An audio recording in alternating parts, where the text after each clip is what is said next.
Hi, I'm James Cox with AICPA's State Advocacy Team. As you know, the accounting profession has added a new pathway to CPA licensure, a bachelor's degree plus 2 years of experience. There's a lot of discussion and a lot of excitement about what the new pathway means for students, but it's also important to discuss how this new pathway and its adoption by states affects you as a practicing CPA. I've gotten a lot of great questions, and I'm going to focus on the most common themes, or else this video is going to be an hour long. First, what does this mean for mobility and the ability to practice across states? It's a great question. It's going to take some time for the pathway to be adopted in each state. Check out my video on introducing the new pathway and what comes next for more information on that process. During this time, licensing standards may vary by state. This means that the old basis for mobility, state-level substantial equivalency, may no longer be the standard.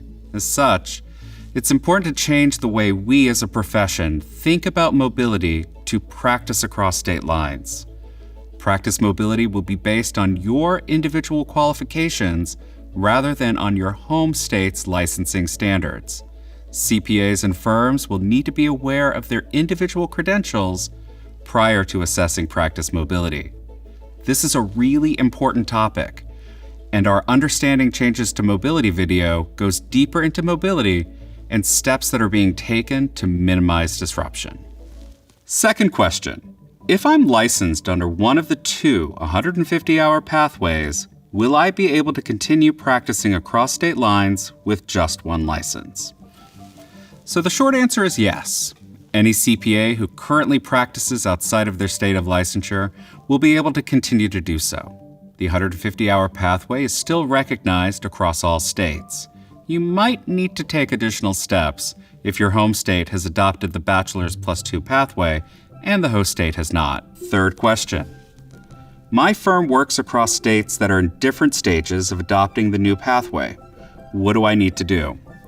Compliance is more important than ever, and we urge everyone to build good systems around this. It's critical that you take proactive steps to reach out to the boards in states in which you need to practice to fully understand which provisions they have in place for mobility and for reciprocity. You may need to take additional steps to gain practice privilege and keep practicing without interruption, such as providing your individual qualifications to the state board for their consideration. Please check with your state CPA society or the state licensing board where you wish to practice for the most up-to-date requirements. We know there's a lot of excitement and a lot of questions around the new pathway. We've touched on some of the biggest here and will continue to share information and resources as the profession moves forward with this important evolution.